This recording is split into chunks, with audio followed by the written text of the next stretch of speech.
you! Yes, you! If you like what you see, please hit the like, subscribe, share button, click the bell to all notifications on if you want to know every single time I upload. I play video games, I do funny videos, I am an absolute crazy ranting crazy person. Please share to Twitter, Facebook, Blogger, I still don't know what the crap Blogger is, and enjoy the video.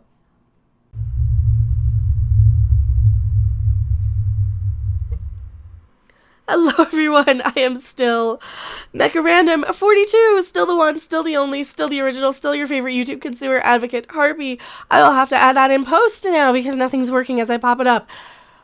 We get to talk today about Ghostbusters, and I'm actually happy for this, for a change. But I'm also kind of sad because I didn't get it yet, and I really, really wanted this. If you guys saw my trailer reaction, you know I was probably most looking forward to this. Because Ghostbusters...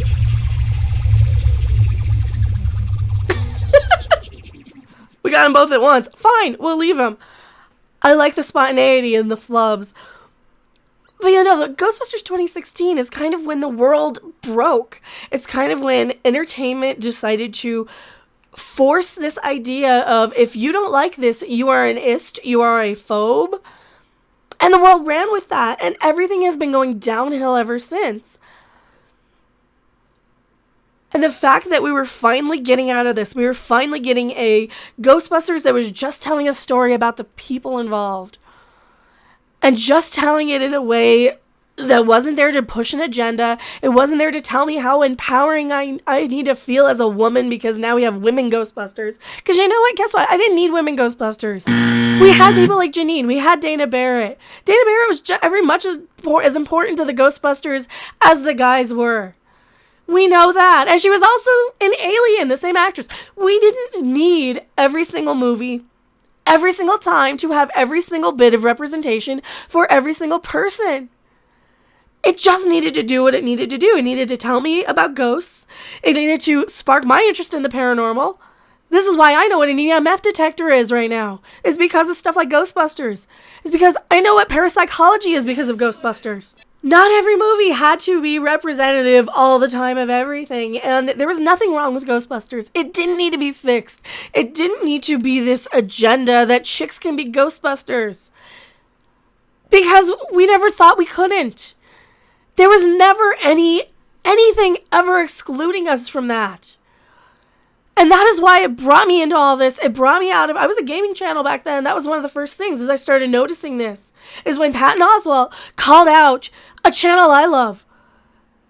A YouTuber I really like. The Angry Video Game Nerd. And he said, oh, you're just a misogynist if you don't want to see it. Because the Angry Video Game Nerd, James Rolfe, did not want to review it. Because it looked like it was a bad movie. It looked like it was a dumb, bad movie. And it was. It was a dumb, bad movie that wasn't funny. And because of all that, Star Wars and Star Trek and Doctor Who and all of these companies decided that, oh, we just didn't like women if we didn't like their bad female characters. No, we like women, we just don't like bad female characters in absolutely everything at the expense of our original male characters that we already like. If we like something, don't talk crap about it. That's it. That's all you had to do. But no, we have lines like, oh, Bill Murray just didn't have what it takes to be a Ghostbuster. Even though he's playing a different character, you're still taking a shot at Venkman. You're still I know it's a different character, but you're still taking shots at Ghostbusters in the Ghostbusters 2016 thing. If I'm showing up to watch something, don't constantly trash it. And that's what Star Trek Lower Decks does, and that's what all these properties do. Star Wars. We have these strong characters, and what happens? They trash them. They talk down to them. They disrespect them every single time.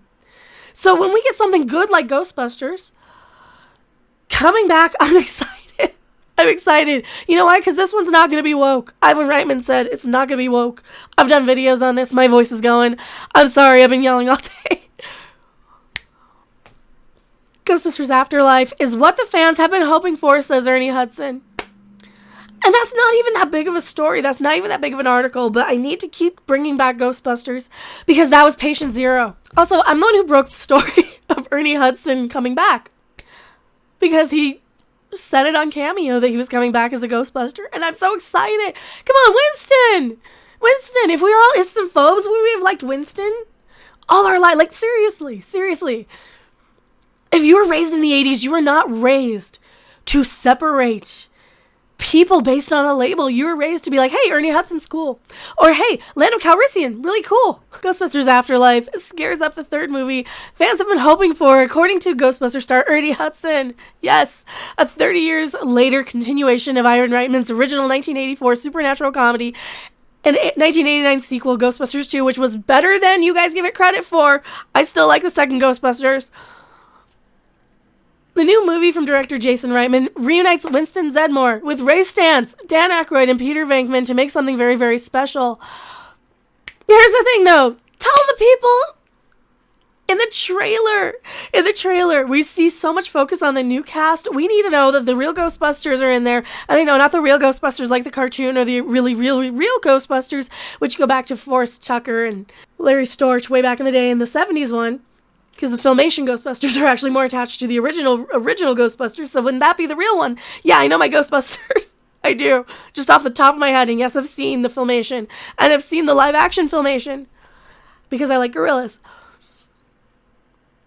We need to know that there's not going to be just cameos. That's what I'm scared of. Are they just going to be cameos? Answering the call of founding Ghostbusters are Dana Barrett and Janine Melnitz. Like I said, we have females who are just as important as the men in the movie. Alongside a new cast of characters with a mysterious familial connection to late Egon Spengler. Well, we know that's his grandkids. There have been so many announcements and so many things that fell apart. It wasn't until I got a hold of the script and read the script that I thought, not only is this happening, but this is really good. Hudson told, yes, have some. Oh, that's a great podcast. Oh, I love that. Is that a podcast or a website? That's a perfect, like, your average person isn't going to get that. A Ghostbusters fan is going to get that. It's really in line with what the fans have been hoping for, and it really ties into the first two movies. I like the movie with the ladies, but it was kind of a different take on it. He added the female-led and there's nothing wrong if you like it. There's nothing wrong if you like it, but there's also nothing wrong if you dislike it, and you're not an ist and a phobe. It's a great new cast who are bringing their best to it, and I think bringing what Ghostbusters deserved. So we're admitting that Ghostbusters, the chick one, was kind of bad, that we deserved better. Ooh, not something that was sort of thrown together just for the studio to make more money, but really, there you go. Jason's love of it and commitment to it, I was very touched by it. Even Ernie Hudson said it was just a cheap cash grab. Oh, yes. Not something that was just thrown together for the studio to make more money. I think you just got mic dropped by Winston there. I think he owns it. I think he owned it.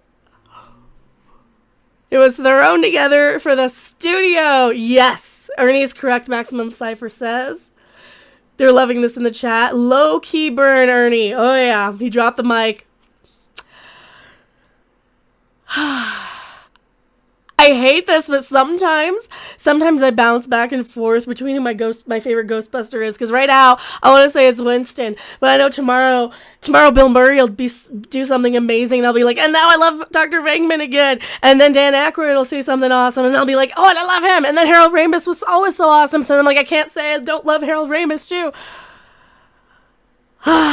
It's delayed until next year. And I'm so sad. But yeah, this is great. I love this article, and I love his message, and yes, I do have my concerns. Don't get me wrong, I do have my concerns. What if we get too much of the family? What if we get too much of the kids? What if we don't get enough of the real original Ghostbusters from the movies? The movie Ghostbusters, the real movie Ghostbusters. But I am hopefully optimistic, and I wasn't let down with Bill and Ted. I said Bill and Ted wasn't going to be woke, and it's not. I don't want to be let down with this one. I'm less optimistic and less confident that we're not going to get just a bunch of cameos because I haven't seen enough footage. I haven't seen enough trailer stuff. I only saw the one trailer of the kids. And that's what I'm worried we're going to have too much of in Ghostbusters Afterlife. But if they can get the balance right, I think we're going to have another Cobra Kai. Maybe. There's a less of a chance of this one being the next Cobra Kai, though. I do still have my concerns. So... Tell me what you guys think in the comment section below. I'm going back to my live chat. Ernie Hudson just mic dropped Ghostbusters 2016. Thanks for watching! If you liked it, make sure to hit that like button, and if you want to see more, don't forget to subscribe. See you in the next video. Bye!